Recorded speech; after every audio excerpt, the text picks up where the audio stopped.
Comment faire pour parvenir à la vraie démocratie dans une vraie alternance démocratique en Afrique?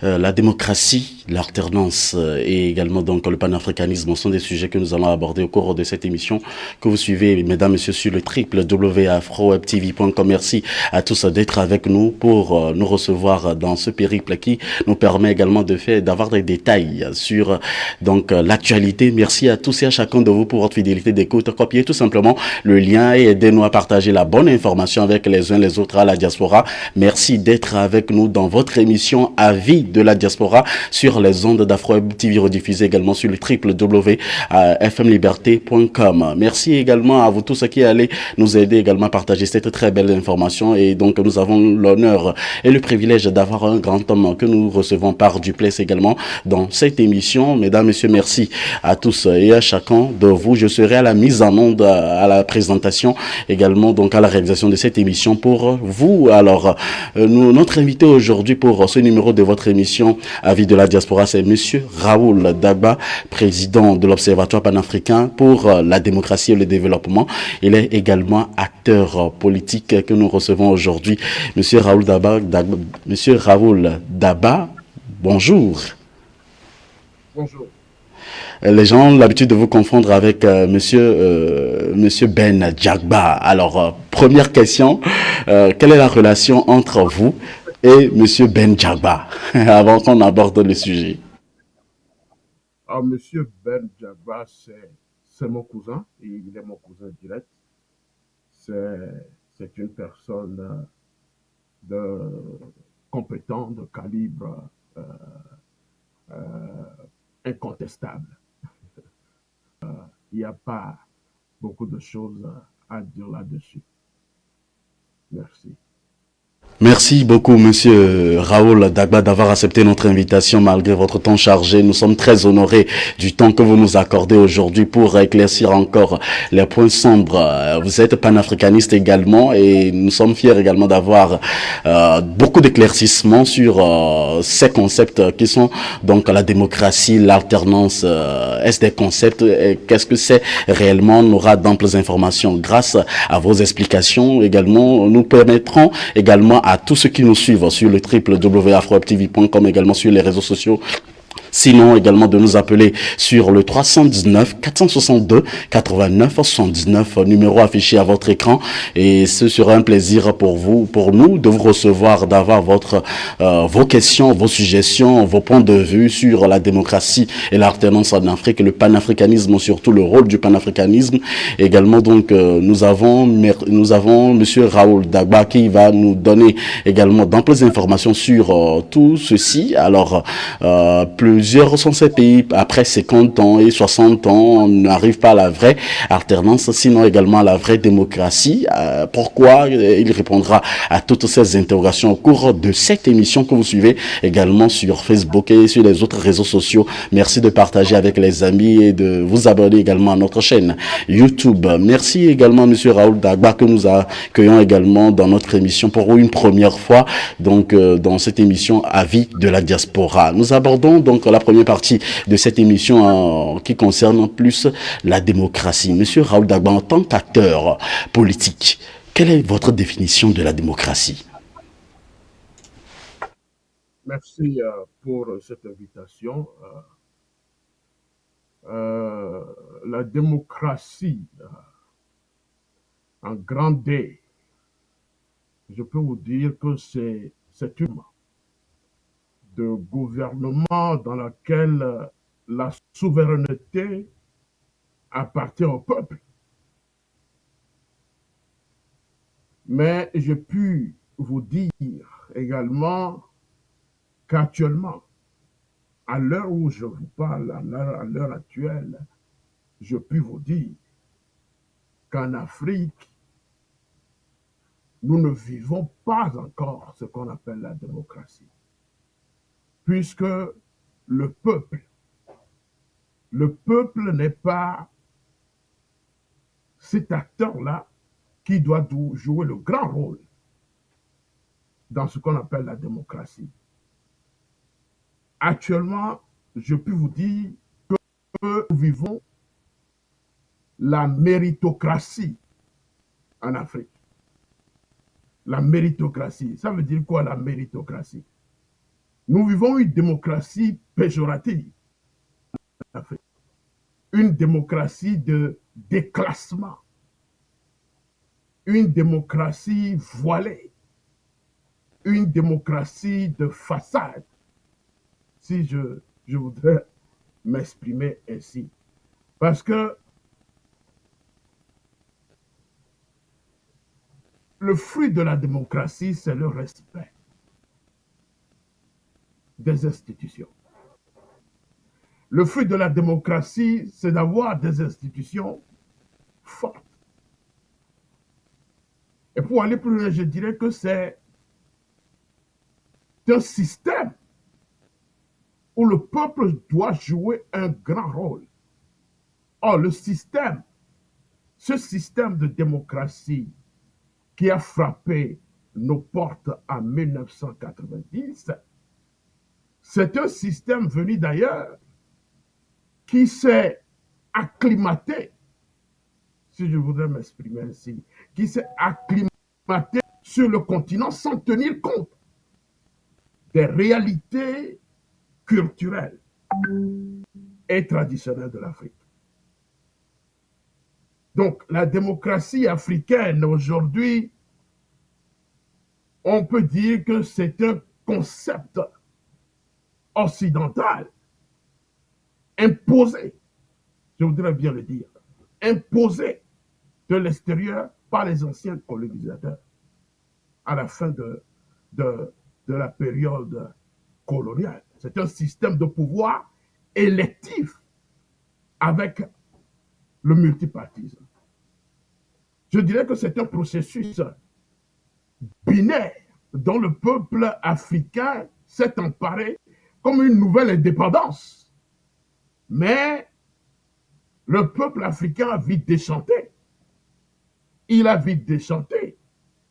Je donnais même raison aux professeurs des universités, le très honorable M. Léopold Ninevi, qui disait que la démocratie, d'abord, et multipartisme après. J'aurai le temps d'aller plus loin dans vos questions. Merci d'avoir donné des détails. Vous m'emmenez au Togo, même si nous sommes sur une télévision africaine. Alors, Monsieur Raoul Dagba, on ne peut pas parler aujourd'hui de démocratie sans parler de Monsieur Agboibor. Puisque d'après l'histoire et d'après même le colloque, il a été l'un des vrais acteurs de la démocratie au Togo. Qu'en dites-vous?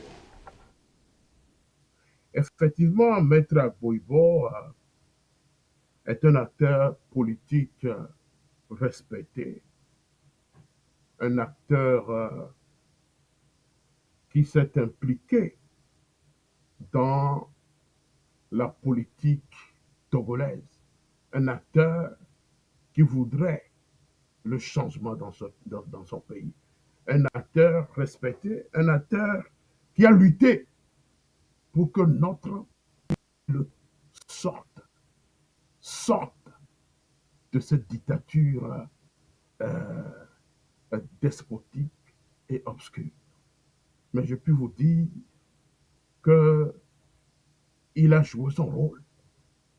Il a joué son rôle. C'est un monsieur impénétrable, un monsieur de consensus, un monsieur qui voudrait que les choses aillent différemment.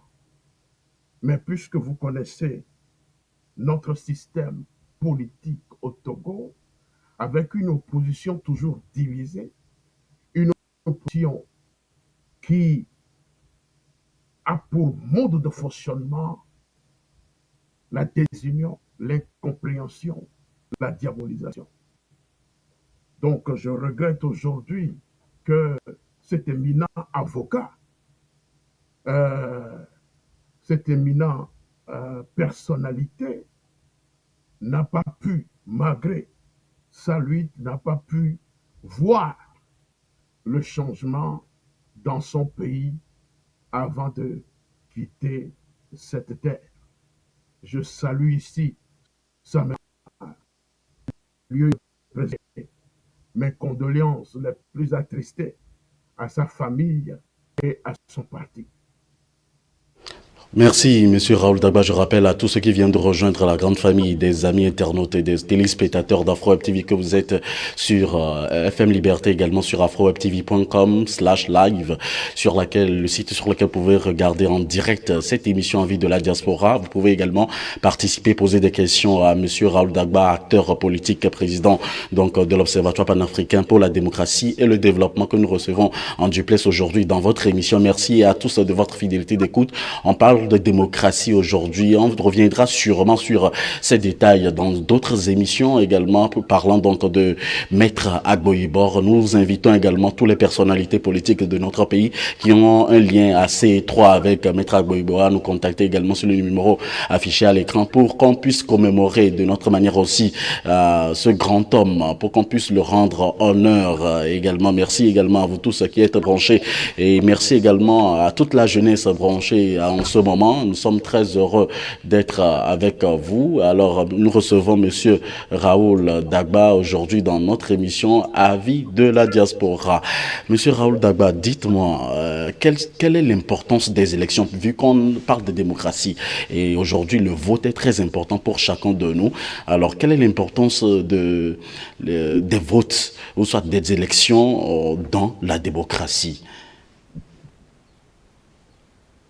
Écoutez, Monsieur Abenigan,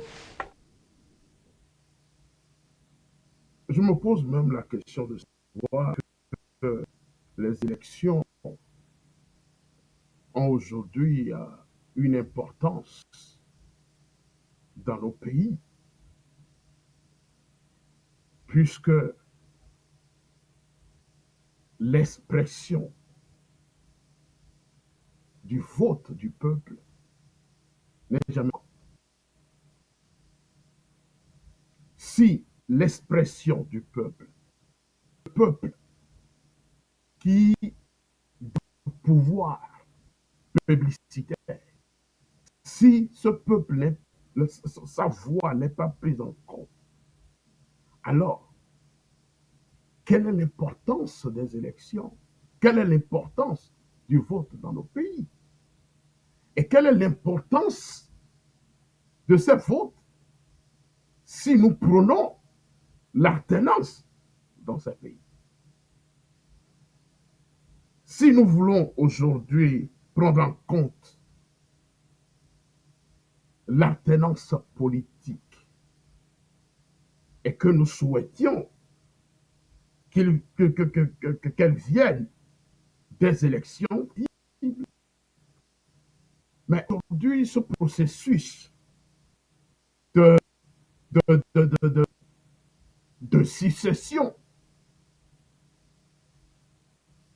d'un pouvoir à un autre, à l'issue des élections libres, transparentes, n'est plus le fruit ou le désir du peuple. La question aujourd'hui est de savoir, ou bien se pose, c'est si les États africains et leurs constitutions sont préparés à des alternances politiques. C'est la grande question, Monsieur Abenigan. Voilà. Est-ce que nos constitutions sont préparées à des alternances politiques? Parce qu'il ne sert à rien d'aller aux élections, bien d'inviter le peuple à aller voter, d'inviter le peuple à aller s'exprimer, si tant que, tant que la stabilité constitutionnelle est menacée dans nos pays, je peux vous dire, Monsieur Abenigan, il y aura toujours des alternances antidémocratiques et anticonstitutionnelles en Afrique. Je peux également ajouter qu'il faut prendre des dispositions Il faut que le peuple aujourd'hui soit interpellé parce qu'on ne peut plus continuer de cette manière-là. Et c'est le pouvoir et c'est le parti qui doit aujourd'hui agir face au pouvoir dictatorial. Si je voudrais faire référence à Montesquieu qui dit pour que le pouvoir, pour que le pouvoir ne puisse pas abuser du... non, non, il dit pour que le pouvoir ne soit pas abusé, il faut que notre pouvoir l'arrête. Je pense que le peuple aujourd'hui doit se lever. S'il veut que cette démocratie entre dans dans tout leur sens, il faut que le peuple se lève pour dire non et barrer la route à ces gens de, de gangstérisme d'État qui est devenu une mode de gouvernance dans nos pays. Dans votre explication tout à l'heure, vous venez de mentionner deux partis et vous parlez de pouvoir. En mon entendement, ça parle du pouvoir, c'est-à-dire des gouvernants et l'autre partie qui constitue en fait le peuple, représenté également par les opposants.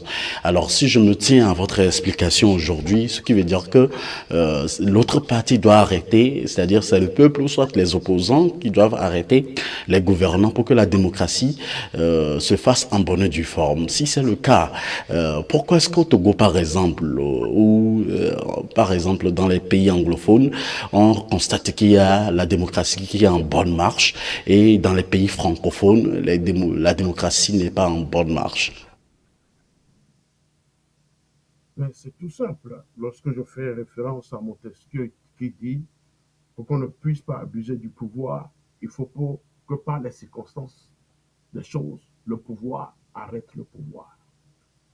Effectivement, le peuple constitue un pouvoir, puisque c'est la souveraineté du peuple est aujourd'hui quelque chose de très important quand on veut parler de la démocratie, quand on veut parler de la liberté. Or, ce que nous voyons en Afrique, et spécialement dans des pays francophones, c'est que toutes les institutions de l'État ne fonctionnent pas comme cela se doit.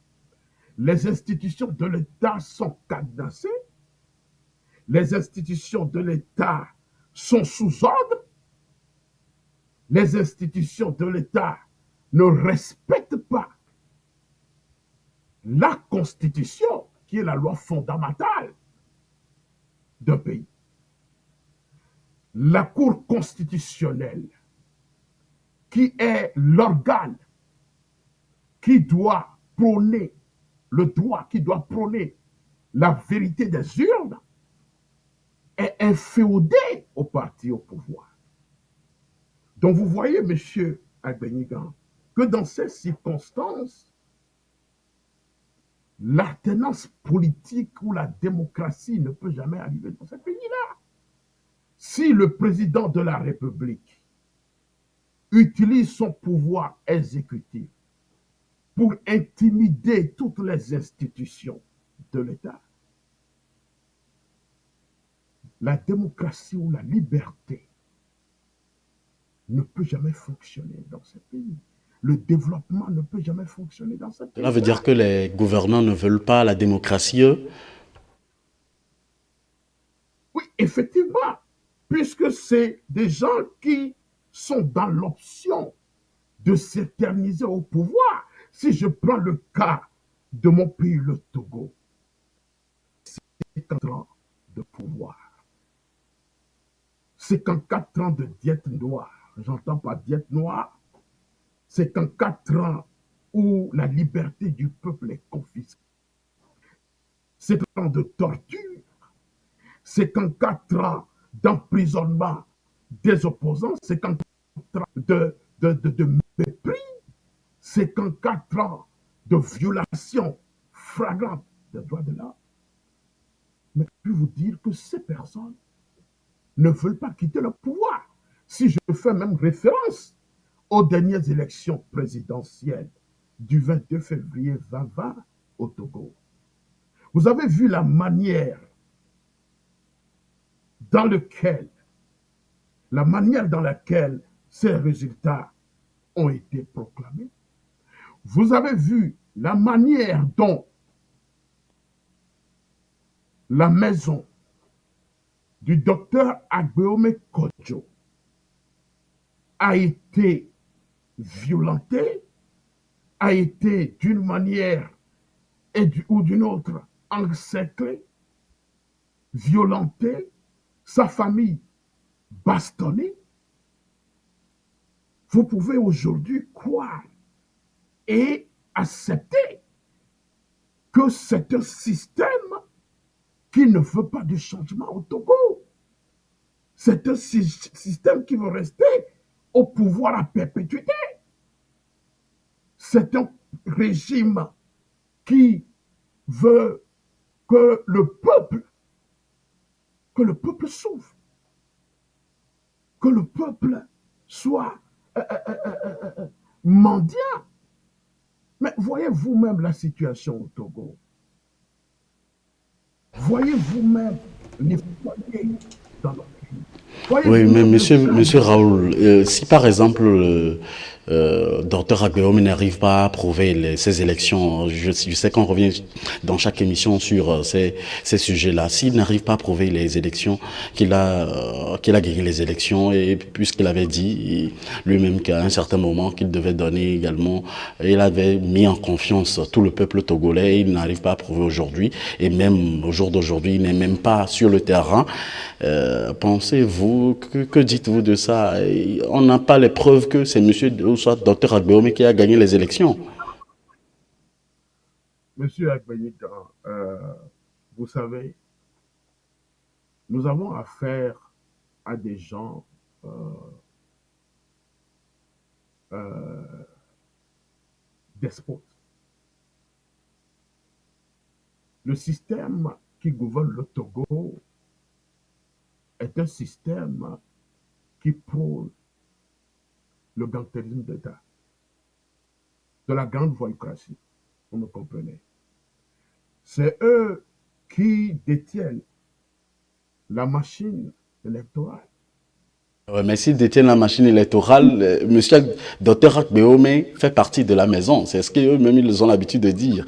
Et docteur Agbeome Non, a pris également, a travaillé également plusieurs fois avec les gouvernants. Il fait partie de la maison. écoutez, aujourd'hui, il ne fait plus partie de la maison. Il connaît bien le sérail. C'est quelqu'un qui connaît bien le fonctionnement du sérail. Et il sait pourquoi il affirme qu'il a gagné ces élections. Mais pourquoi est-ce Écoutez, qu'il n'arrive pas à prouver? Pourquoi est-ce qu'il ne, mais pourquoi est-ce qu'il ne n'utilise pas des techniques pour qu'on sache, pour qu'on ait le peuple derrière lui? écoutez, ce n'est pas la première fois que les opposants ont gagné les élections dans ce pays. Ce n'est pas la première fois. C'est dans ce pays même où, lors de la proclamation des résultats, je ne me rappelle pas si c'est en 1998, je ne me rappelle pas, où on a suivi en direct euh, la proclamation des résultats qui ne reflètent pas la voix des urnes.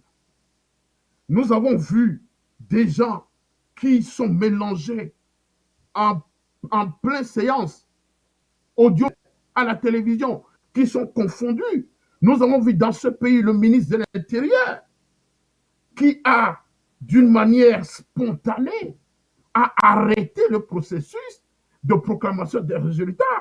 Je voudrais faire mention de Nana, cette dame qui était la présidente de la Commission électorale nationale, le ministre de l'Intérieur du temps. Il me semble que c'est même le ministre de l'Intérieur a suspendu la proclamation des résultats et a pris la reine pour proclamer les résultats qui ne sont pas des résultats émanant des urnes, M. Abenigan. Mais c'est Mais pour que les élections émanent des urnes également, il faut avoir des représentants dans tous les bureaux de vote. Force est de constater que sur le écoutez, terrain, dû par exemple aux élections précédentes, d'après les enquêtes, la DMK n'avait pas eu des représentants dans tous les bureaux de vote, alors que c'est pourquoi en fait l'autre de l'ANC, Monsieur Jean-Pierre Fabre, demandait à son collègue, Monsieur Dr Agbeome, de lui prouver, de lui donner les preuves qu'il a gagné et il va le soutenir. écoutez, monsieur Abenigan, lors des décomptes, le parti de monsieur Jean-Pierre Fabre avait sorti un communiqué, écoutez-moi très bien, avait sorti un communiqué qui disait que selon le rapport qu'il a reçu, c'est le docteur Agbeome Kodjo. Ce n'est pas moi qui le dis, c'est le docteur Agbeome Kodjo qui était en avance dans tous les bureaux de vote. Écoutez, si aujourd'hui ces personnes se sont détournées de la DMK, c'est que leurs égaux a pris l'avantage sur eux. Mais c'est cela la vérité. Parce que cette histoire, on ne peut pas l'accepter comme cela. C'est comme si il y a eu un coup de un coup, un coup, un coup bas quelque part. On ne peut pas juste d'une manière ou d'une autre changer comme ça automatiquement en quelques heures pour dire autre chose. Mais je peux vous dire, je peux vous garantir que le système qui fonctionne au Togo, ce système de gangstérisme, de la grande voyoucratie que gouverne le Togo, ne peut jamais quitter le pouvoir si le peuple ne se lève pas pour leur dire non. Je vous le dis, si le peuple ne fait rien dans ce pays, nous allons continuer comme cela. Et c'est inacceptable. Nous n'allons pas nous taire. C'est votre Mais avis, Monsieur Raoul Dagba. C'est votre avis. Oui, c'est votre avis, Monsieur Raoul Dagba. Alors, quand on prend également, nous sommes en Afrique de l'Ouest, quand on prend le cas du Bénin également, la démocratie est en bonne marche. Qu'en dites-vous par rapport à la démocratie du côté du Bénin? je peux vous dire que la démocratie au Bénin fonctionne très bien. Pourquoi? C'est parce que le peuple l'a voulu. C'est parce que le peuple l'a voulu. C'est le peuple qui détient le pouvoir. Ce n'est pas un individu qui détient le pouvoir. Mais lorsque le peuple n'agit pas, lorsque le peuple observe, cette situation va perdurer. Aujourd'hui, le peuple béninois est le garde-fou des institutions, de la Constitution dans leur pays. Et c'est impossible que le président lève un jour comme ça pour dire, OK, je vais modifier la Constitution. C'est impossible, cela ne peut pas se faire au Bénin et dans certains pays en Afrique. Parce que le peuple a décidé que ça soit comme ça, ainsi qu'au Burkina Faso. Vous avez vu ce qui s'est passé au Burkina Faso. Moi-même, j'ai été au Burkina et j'ai vu de mes yeux ce qui s'était passé là-bas. Donc, c'est le peuple qui doit jouer le rôle. C'est le peuple qui détient le pouvoir et il est souverain. Et s'il y a soulèvement, par exemple, au Burkina Faso, vu que vous donnez le cas d'espèce du Burkina Faso, le Burkina est différent du Togo et la mentalité burkinabèse est différente de la mentalité togolaise, Monsieur Raoul Dagba. Écoutez, ce n'est pas une question de mentalité. Vous savez, si vous voulez faire quelque chose que vous êtes déterminé à le faire, vous allez le faire.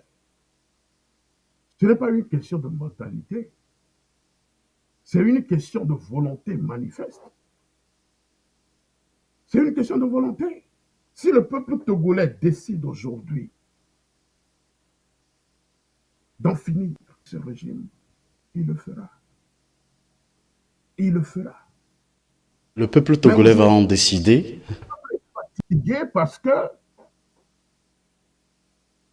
l'opposition, à un moment donné, les a déçus. C'est cela le problème. En 2017, vous avez vu vous-même, le peuple s'est levé pour en finir avec ce régime. Vous avez vu de vos yeux. Mais qu'est-ce qui s'était passé? Mais c'est l'ego de nos leaders qui a tout foutu en l'air. Mais le peuple s'est levé et voudrait le départ de Faure Gnassingbé du pouvoir. Pourquoi? Parce qu'il est fatigué de cette gouvernance machiavélique. Il est fatigué. Et mais qu'est-ce qui s'est passé? L'opposition s'est laissée piéger par une sorte de dialogue que j'ai qualifié, que je qualifie toujours de galantérisme diplomatique. J'avais, dans le temps, appelé certains de nos leaders pour leur dire, écoutez, ça, c'est un piège. Nous avons discuté maintes fois avec ce régime. Nous avons signé des accords avec ce régime. Nous avons signé plusieurs accords. Accord de Colmar, Colmar 1, Colmar 2. On a tout fait pour que ce régime accepte que le peuple ne veut plus de lui. Mais ce régime persiste et signe. Mais pourquoi est-ce que l'opposition, Monsieur Raoul Dagba, mais pourquoi est-ce que l'opposition ne va toujours aux élections en rang dispersé, puisque ça, les élections dans un pays démocratique fait partie également de l'un des critères de la démocratie. C'est vrai qu'on arrivera sur également d'autres critères, mais pourquoi est-ce que au Togo, dans ce cas d'espèce, l'opposition n'arrive pas à s'unir pour aller aux élections et ils vont toujours aux élections en rang dispersé? S'ils veulent vraiment la Écoutez, démocratie. Parce que selon ce que j'ai entendu du président Faure Gnassingbé, il dit que ce sont les intellectuels qui doivent revoir ce cas et discuter et prendre des décisions. Maintenant, du côté de l'opposition, du peuple également, ceux qui représentent le peuple doivent s'unir, comme vous venez de le dire vous-même. Pourquoi est-ce qu'ils n'arrivent pas à s'unir? Puisque c'est une question qui revient tout le temps. écoutez, monsieur Agbenigan, c'est une question de comportement, d'attitude et et de manque de discernement.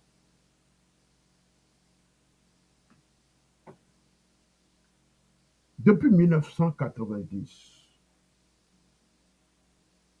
cette année-là que je qualifie d'année de déferlement démocratique, après la gouvernance des systèmes autocratiques et despotiques, en passant par la conférence nationale souveraine, tous les États, y compris le Togo, tous les États africains, ont opté pour le multipartisme et ont instauré un processus électoral pluraliste en présence des observateurs étrangers. Une manière encore de dire que nous sommes sous tutelle. Mais le problème, le cas du Togo, après la conférence nationale souveraine, est à désirer, reste à désirer parce que tous les partis, tous les leaders de partis politiques veulent être présidents. Mais, monsieur Agbenigan, vous convenez avec nous que si vous avez un parti politique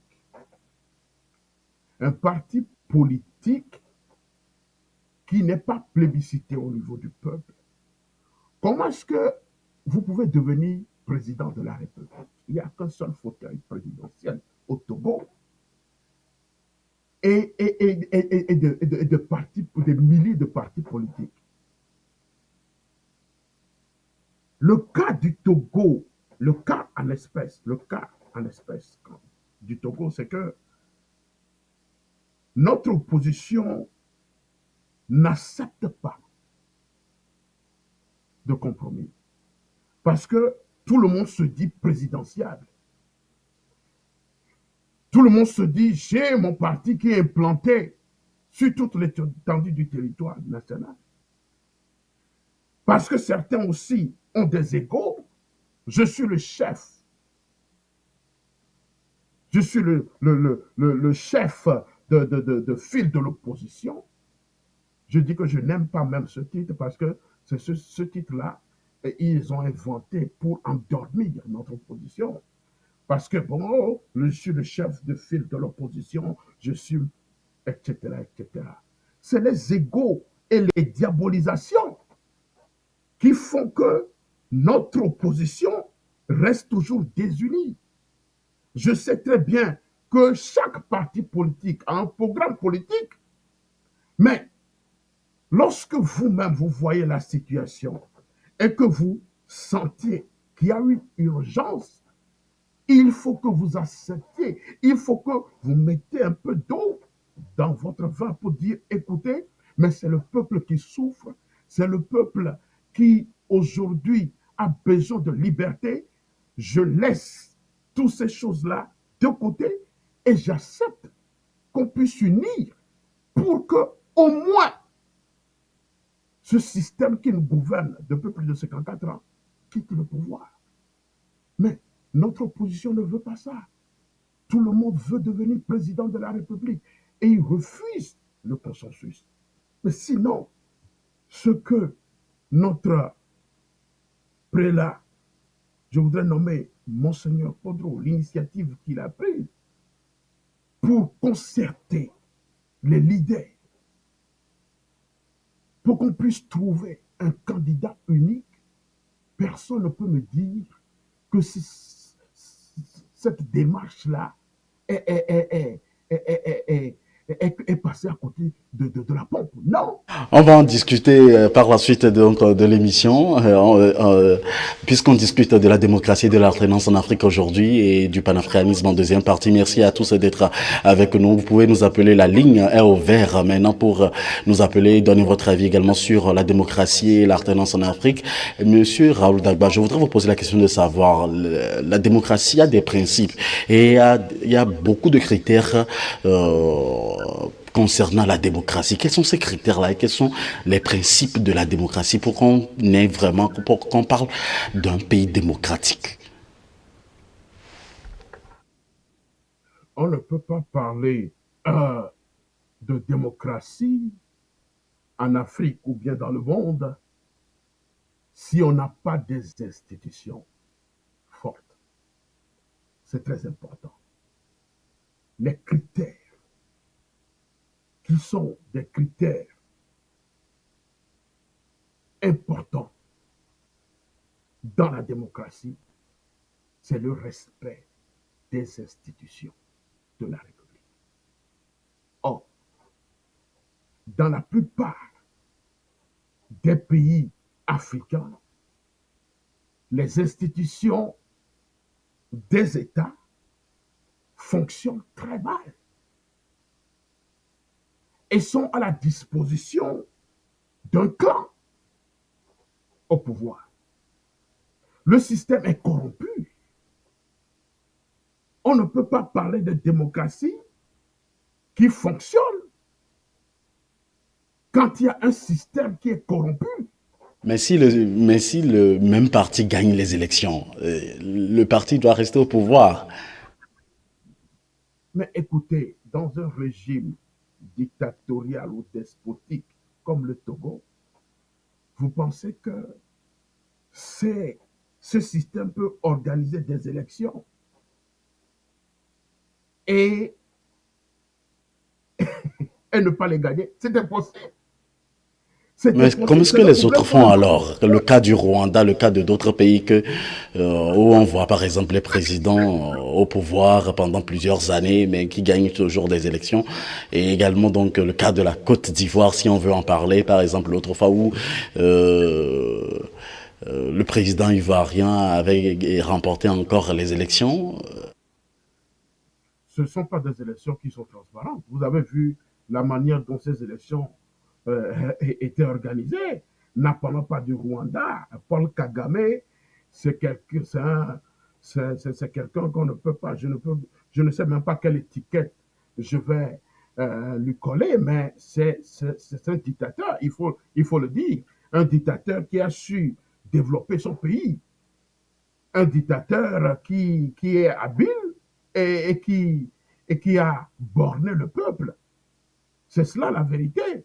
Parce que nous savons très bien que Paul Kagame ne fait qu'emprisonner ses opposants. Il n'y a aucune élection dans ce pays qui est transparente. Je peux vous l'affirmer. Je citerai aussi le cas de Sassou Nguesso. Ce monsieur, ce régime, ce système n'a jamais organisé des élections transparentes. Je citerai le cas du Cameroun, de Paul Biya. Mais il y a tant d'exemples aujourd'hui qui, qui, qui nous font croire qu'il y a des difficultés au niveau de certaines nations qu'il faut, qu'il faut relever. Même pas parce que l'opposition n'est pas aussi, ne prend pas ses responsabilités en main, ou c'est le peuple qui ne prend pas ses responsabilités en main. Non, ce n'est pas une question, pas tout à fait, de l'opposition. Il faut voir la manière dont ce système fonctionne. C'est un système militaro-despotique. Ce sont des systèmes qui ont pour backbone l'armée. C'est cela le problème. C'est l'armée qui les maintient au pouvoir.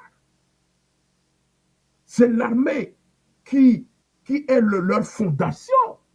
Ils utilisent l'armée pour intimider le peuple, pour bastonner le peuple, pour tuer le peuple. Et c'est cela. Je peux également dire que l'opposition n'a pas une vraie stratégie politique pour renverser la donne. Mais le point même, le prix qu'il faut compter, c'est l'armée. C'est l'armée qui soutient ce régime-là et qui fait que les désirs du peuple ne sont jamais exprimés. Mais c'est ça la vérité, monsieur Abenigan. Si c'est dans ce cas précis, comme vous le dites, comment on fait pour y parvenir à une vraie alternance? Parce que, et quel est le lien intrinsèque entre la démocratie et l'alternance en Afrique? Écoutez, je vous dirais que il n'y a pas de démocratie sans l'alternance. Donc, Monsieur Raoul Dagba, il n'y a aucun pays où la démocratie marche en Afrique? L'alternance, il y a certains.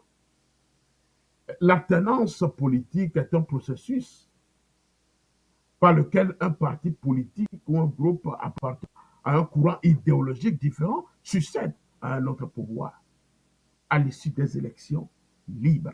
Je dis bien à l'issue des élections libres et transparentes. Or, nous savons que les systèmes politiques qui sont dans certains pays en Afrique ne peuvent jamais organiser des élections libres et transparentes. Mais c'est cela la vérité. Mais c'est cela la vérité. La démocratie nécessite des règles. La démocratie nécessite le droit. C'est ça le problème que nous avons au Togo également. C'est ça. Quand il n'y a pas de respect des institutions, lorsque les institutions sont cadenassées, lorsque on n'organise pas des élections fiables et on utilise la législation pour modifier les lois, alors là, mais je vous dirais que l'alternance aura toujours des problèmes. En Afrique, on n'y parviendra jamais si ces choses-là ne sont pas réglées. Et c'est vraiment triste et malheureux que nous vivons dans ces situations-là. Et on se demande à quand les pommes ouvertes, à quand les pommes ouvertes de l'alternance, à quand les pommes ouvertes de la liberté dans nos pays. À quand nous nous posons également la question, le peuple se pose beaucoup de questions, soit l'Afrique se pose beaucoup de questions. Alors, vous venez de nous dire beaucoup de choses et on vous voit faire beaucoup de sorties médiatiques et on vous reçoit sur les grands médias à l'international. Vous vivez donc pour la plupart du temps donc à la diaspora et la plupart également dans, des opposants, des panafricains et d'autres personnes vivent également donc du côté de la diaspora. Quel est véritablement, comment est-ce qu'on peut parvenir à la vraie alternance si, par exemple, la plupart des opposants ou soit des panafricains, des acteurs politiques sont à la diaspora, Monsieur Raoul Daga? Écoutez, on parviendra tôt ou tard à l'alternance dans ce pays, je peux vous le garantir. On y parviendra. Mais il faut que nous prenions conscience de la situation pour dénoncer ce système-là.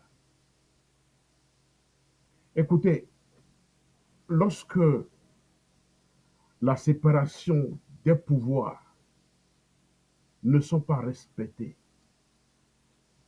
M. Agbenigan, on n'y parviendra pas.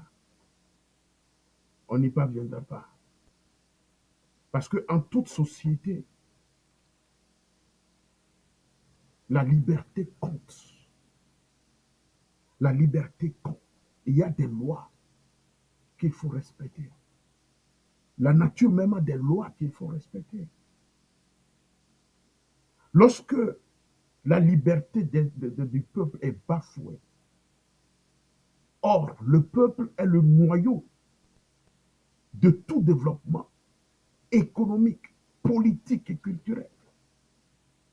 Et un respect particulier doit lui être donné, puisque du dernier manœuvre jusqu'au président de la République, l'égalité de droit doit être de mise. Or, ce n'est pas le cas dans nos pays. Le président se prend toujours au-dessus de la loi et fait ce qui lui plaît. C'est ça notre rôle aujourd'hui dans la diaspora, de dénoncer ces manières de fonctionnement dans les États en Afrique. L'abus du pouvoir est une mode de fonctionnement légal, de gouvernance, où la justice ne dit pas le droit, où l'armée est omniprésente dans la gouvernance politique. La constitution est violée au jour le jour. Mais c'est cela que nous devons, dans la diaspora, dénoncer. La cour constitutionnelle, qui est inféodée au parti au pouvoir, comme c'est le cas au Togo, comme c'est le cas au Congo-Brazzaville, comme c'est le cas au Cameroun. 30 années, 30 années après le retour de soi-disant démocratie, que j'appelle la démocratisation par des élections à la faveur de la conférence nationale souveraine. Rares sont ces pays-là, rares sont ces pays-là qui ont respecté les règles formelles de la démocratie électorale dans nos pays. Nous assistons à des manipulations à chaque étape du cycle électoral. C'est cela que nous devons dénoncer dans la diaspora. L'intimidation des électeurs, l'intimidation des candidats, la manipulation électorale, le bourrage des yeux, en passant par les failles Oui, monsieur Raoul Dagba, on en reviendra également. Alors, vu que cette émission est interactive, nous allons recevoir le premier auditeur. Vous pouvez également nous appeler sur le 319 462 89 119, sur WhatsApp également ou par appel téléphonique directement. On vient de manquer 3 appels comme cela.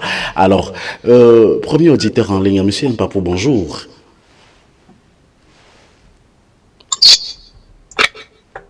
Allô? Allô? Allô? Allô? Allô? Oui, monsieur Oui, Mpapou, allô? vous êtes en direct. On vous reçoit 5 sur 5.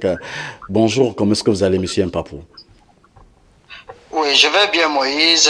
Merci encore une fois pour vraiment tout ce que vous faites pour l'Afrique, pour nous instruire.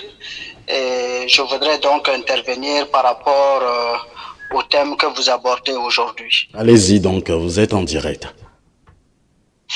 Alors, je voudrais juste poser quelques questions à votre invité. Ça fait 30 ans que on nous a vendu la démocratie et avec vraiment ce slogan qui nous faisait croire que avec la démocratie, l'Afrique était donc voilà, au bout du tunnel. Mais nous constatons que 30 ans après, nous sommes là à patauger. Et pire, tous les pays d'Afrique régressent. Quand on regarde, par exemple, sur le plan économique, on voit que ce que pesaient nos pays dans les années 70, comparé à ce qu'ils pèsent aujourd'hui, vraiment c'est une déliquescence totale. Et on voit des pays qui sont devenus autre chose, qui sont en train de se classer parmi des puissances, et notamment la Corée du Nord, où dans les années 60-70, justement, certains pays africains dépassaient justement la Corée en termes de PIB. Aujourd'hui, voilà, la Corée du Nord est vraiment en train de prendre de l'avance, alors que ce n'est pas une démocratie.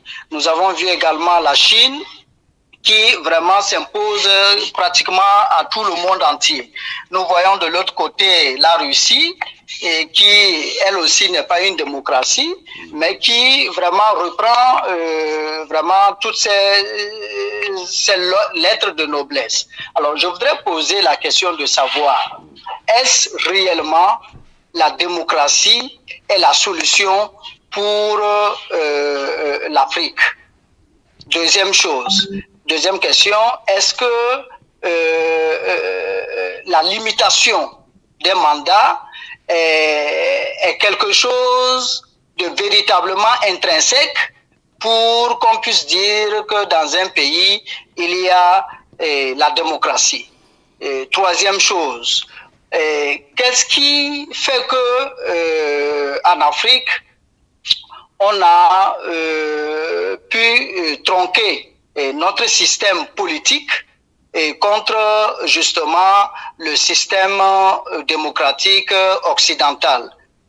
Alors que quand on regarde de près, le système politique en Afrique était reposé sur des socles forts. Ça se reposait sur des hommes intègres, des hommes forts, qui faisaient en sorte que effectivement il y avait la stabilité et tout. Aujourd'hui, on déplace le débat, on dit que bon, il faut les institutions fortes, et voilà, on voit que les institutions fortes, soit elles ne se mettent pratiquement jamais en place, ou même quand elles sont en place, apparemment, on ne permet pas d'avoir justement ceux-là qui peuvent servir l'Afrique à la tête de nos pays. Parce que certains pays quand même ont connu l'alternance. Je veux rappeler par exemple le Ghana, je veux rappeler le cas du Sénégal, je veux rappeler le cas du Burkina Faso et bien d'autres pays. Mais malheureusement, et quand vous regardez tous ces pays-là, c'est pratiquement le statu quo. Je ne vais pas monopoliser justement le micro pour permettre à d'autres auditeurs et téléspectateurs d'intervenir également. Je voudrais donc que votre intervenant puisse nous éclairer sur l'ensemble de ces 3 questions. Merci Moïse. Merci, monsieur Yampapou, et merci pour votre intervention. Monsieur Ben Dagba, je dis monsieur Ben Dagba. Monsieur Ben Dagba aussi en ligne, qui attend en ligne. Alors, merci, monsieur Yampapou. Je vous en prie. Yeah. Monsieur Raoul Dagba va répondre à vos questions tout de suite. Nous avons également donc le premier. Oui,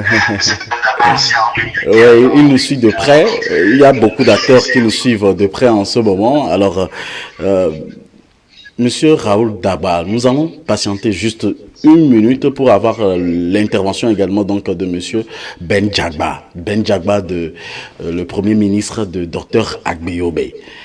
Monsieur Ben Dagba, vous êtes en direct avec nous sur AfroWeb TV et merci de nous appeler. Allô? Merci bien. Je ne suis pas le Premier ministre de Agbeobe, mais je suis le Premier ministre du gouvernement du Togo. Et donc, je voudrais d'abord remercier mon frère Raoul pour tout l'éclaircissement qu'il a fait sur la démocratie en Afrique et spécialement sur l'état de banditisme au Togo.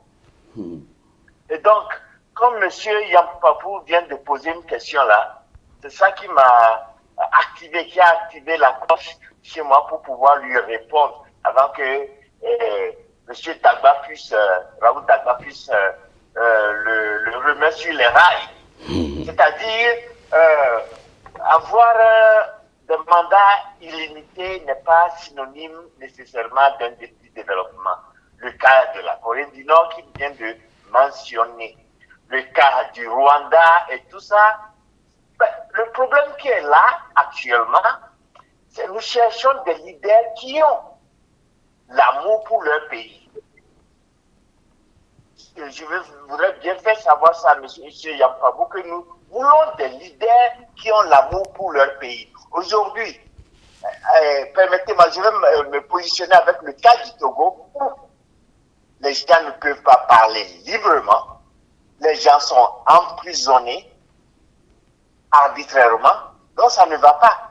Donc dans le développement d'une nation, il faut la liberté d'expression, ce qui manque au Togo. Dans le développement d'une nation, il faut élever les âmes, c'est-à-dire les habitants d'une nation. Le Togo est un cas exceptionnel où le b.a.-ba des droits de l'homme est bafoué. Vous voyez ce que je dis? Donc, mandat illimité n'est pas une condition sine qua non pour le développement d'un pays, mais je me penche en tant que Togolais sur le cas spécifique du Togo, il y a un problème. C'est-à-dire, Paul Gnassingbé n'aime pas les Togolais. Donc, je pense que le spécialiste, M. Raoul Dagba, pourra ajouter. Donc, M. Yampapou doit comprendre que pour le développement d'un pays, il faut des gens qui aiment leur pays, qui veulent l'émancipation de leur pays. Le cas de la Libye, que vous connaissez très bien, la Libye, quand bien même Kadhafi était au pouvoir des années, il a développé la Libye. Vous voyez un peu? Donc, si quelqu'un n'aime pas son pays, je pense qu'il doit céder la place à ceux qui ont l'amour pour leur pays, à ceux qui veulent aider leurs citoyens lambda pour leur développement et leur épanouissement. Je vous remercie. Merci monsieur Ben Dagba, merci à vous. Nous avons également monsieur Raoul Dagba qui va répondre aux questions de monsieur Yampapou maintenant. Alors, je rappelle que nous venons d'écouter également le Premier ministre de Dr Agbeobe, qui fait partie également donc de la dynamique Bodro. Et notre invité aujourd'hui, c'est monsieur Raoul Dagba. Il est également donc acteur politique et président de l'Observatoire panafricain pour la démocratie et le développement. Monsieur Raoul Dagba, dites-nous, Monsieur Mpapo a parlé donc des 30 ans, qu'on dit chaque fois, il a parlé de la Russie, de la Corée du Nord, de la démocratie, de la limitation des mandats, et il a donné le cas je veux renchérir son cas en donnant le cas du Cap-Vert, de la Tunisie, du Sénégal. Et qu'en dites-vous? Écoutez, je remercie mon frère, le Premier ministre Ben Djaba, que je connais bien d'ailleurs. Nous avons plusieurs fois discuté de la politique africaine. Je peux vous dire qu'il vient de répondre à la première question. Il a bien répondu. Je ne vais pas revenir là-dessus. Je vais aller directement au but à la deuxième question. Écoutez, il y a aujourd'hui 14 chefs d'État africains qui étaient au pouvoir depuis plus de 20 ans, ce qui démontre que nous avons en Afrique une démocratie défectueuse. Ça, il faut l'accepter. Ce que nous appelons en Afrique démocratie, c'est une démocratie défectueuse. C'est une démocratie défectueuse. Et je puis vous dire que cette démocratie à l'occidental, imposée en Afrique, est juste une manière de renforcer l'idéologie néolibérale. Mais c'est cela la vérité. C'est cela la vérité. En tout cela s'ajoute quoi? En tout cela s'ajoute la bonne gouvernance, qui est une prescription. La bonne gouvernance, encore quoi? La mondialisation et tout ça là. Tout ça là. Quand je voudrais parler de la bonne gouvernance, ça là, c'est une prescription de la Banque mondiale pour tous les défis en matière de développement que l'Afrique doit relever. Une sorte de corruption, j'appelle ça une corruption plébiscitée, puisque malgré la mise en place des réformes, des donateurs, des donneurs de leçons, de la bonne gouvernance, la corruption, la pauvreté et autres fléaux continuent de sévir en Afrique. Ça n'a pas cessé. Cela n'a pas cessé. Et je puis aussi vous dire que cela découle avant tout d'une démocratie basée sur un système néolibéral. L'assujettissement du système culturel en Afrique par l'Occident est une situation qui a conduit à la perversion de plusieurs aspects de la vie africaine, y compris son système de gouvernance. Alors, je viendrai maintenant sur ce qu'il appelle le développement. Les chiffres globaux ne nourrissent pas l'homme. Personne ne se nourrit du PIB, du PNB, du produit intérieur brut ou bien du produit national brut. Personne ne se nourrit des agrégats économiques. Mais écoutez, la Chine a été le pays le plus pauvre au monde. Aujourd'hui, la Chine est devenue une puissance économique. Ce n'est pas parce que la Chine est devenue une puissance économique qu'on doit comparer maintenant celle-ci à une longévité au pouvoir d'un dictateur. Parce que ce monsieur, je l'appelle toujours un dictateur, ce président chinois, c'est un dictateur. On ne peut pas comparer cela à la gouvernance en Afrique. Bien entendu, ces pays se sont développés. Écoutez, nous savons comment ces pays se sont développés. La Chine s'est développée par quoi? Par l'information. Il a utilisé l'information des autres pays, des autres grandes puissances pour se développer. La Chine est habile en ça. Copie conforme et tout ça. Nous savons comment ce pays est développé. Mais écoutez, lorsque dans un pays comme le Togo, où on vote à l'Assemblée nationale un budget de l'État, et que la grande partie de ce budget, c'est triste ce qui se passe, la grande partie de ce budget est allouée à l'armée. Or, il y a des hôpitaux au Togo qui sont de mouroirs. Il y a les élèves, les étudiants qui ne reçoivent pas de bonne éducation en bonne et due forme. Vous voyez cela? Mais c'est cela. Lorsqu'on vote un budget de l'État et on ne veut pas utiliser cet argent dans des domaines qui peuvent faire développer un pays, alors là, il y a un problème. N'oublions pas la corruption au Togo, la corruption, la prévarication, la grande voyoucratie qui gouverne le Togo, le détournement des deniers publics. Et que sais-je encore, vous avez vous-même vu la manière dont la CET au Togo a été dirigée. On a information de détournement de deniers publics là-bas. Mais écoutez, un État ne fonctionne pas comme ça. Lorsqu'on bafoue les règles qui pouvaient, d'une manière ou d'une autre, aider une action à se développer, alors là, on ne peut jamais parler de la liberté économique.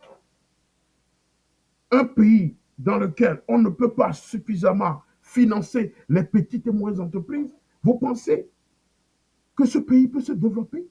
Non. Non, c'est cela la vérité. C'est cela la vérité. C'est pourquoi je le dis que les chiffres globaux ne nourrissent pas l'homme. On nous donne des chiffres ici et par là. Ces chiffres-là ne nourrissent pas l'homme. Le peuple veut se nourrir. Le peuple veut vivre. Oui, monsieur Raoul Dagba, dites-moi maintenant comment arriver à la vraie alternance dans un pays démocratique. Je vous avais répondu à cette question. Oui. On ne peut pas arriver à l'alternance dans un pays démocratique si les institutions qui doivent favoriser l'alternance ne sont pas des institutions crédibles, ne sont pas des institutions qui disent la loi, ne sont pas des institutions qui respectent la volonté manifeste du peuple au changement. Mais c'est cela, la vérité. C'est le problème que nous avons au Togo, c'est le problème que nous avons au Congo-Brazzaville, c'est le problème que nous avons au Cameroun. Mais c'est cela, c'est un système qui est dirigé par un despote et qui est supporté par ses talons d'Achille. C'est un système diabolique qu'il faut à tout prix faire déguerpir. Sinon, nous n'allons pas profiter de la liberté que Dieu nous a donnée sur cette terre. Merci, monsieur Raoul Dagba, pour votre intervention, pour vos explications. Merci également de nous suivre et de nous appeler sur le 319 462 89 79. Vous êtes sur Afro Web TV. Si vous voulez nous suivre également sur le site web en direct, c'est le www.afrowebtv.com, rediffusé également sur FM Liberté, la première radio de la diaspora africaine. Merci à tous. Nous allons faire une pause pour permettre également à monsieur Raoul Dagba de se ressourcer en bonne et due forme. On revient juste après une minute de pause pour aborder donc la seconde partie de notre émission qui concerne également donc le panafricanisme. Restez toujours scotchés, ne bougez pas. On revient juste derrière. Pour assurer votre divertissement et vous informer en temps réel, suivez toutes vos émissions et programmes préférés sur Afro Web TV. Afro Web TV vous propose un programme varié, diversifié sur www.afrowebtv.com. Sur Afro Web TV, ce sont des reportages, des interviews, des émissions interactives, des débats et des documentaires entrecoupés des informations. Afro Web TV, disponible sur YouTube et sur www.afrowebtv.com. Afro Web TV, la télé plus proche de vous et dans vos téléphones.